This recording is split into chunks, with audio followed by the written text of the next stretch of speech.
So in the case of myelodysplastic syndromes, we know that these disorders are hugely heterogeneous. They are characterized by dysplastic features and bone marrow failure and increased risk of acute myeloleukemia, but their outcomes are hugely heterogeneous. For example, taking the revised IPSS scores, the high-risk patients, their expected survival is less than 1 year. And for very low-risk patients, this is up to 8.8 years on average. So these are just not one disease, it's a complex scenario which ends up in bone marrow failure and acute myeloleukemia. So prognostication is key. And why is it? Because we need to choose also patients for allogeneic stem cell transplantation, which is quite an aggressive therapy and has some quite relatively important toxicity.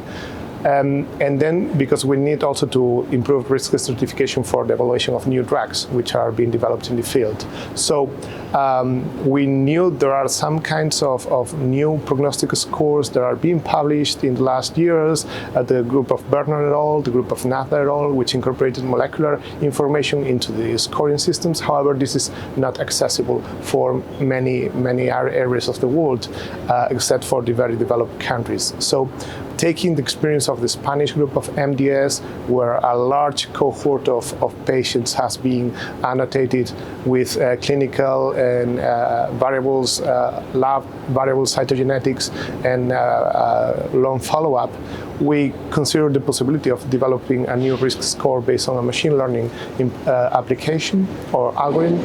And our discovery is that the machine learning algorithm developed with this large cohort of 7,000 patients is better than the standard prognostication based on the IPSS, the revised IPSS, and the HS-adjusted revised IPSS. And we also have some evidence indicating, indirect evidence, but indicating that the performance of the model is similar to those models that incorporate genomics. So there is a need to compare these models in the future too. And the good thing is that we also developed an online application, and any physician worldwide can make the calculus of this risk score and derive a personalized survival curve for overall survival and leukemia-free survival too.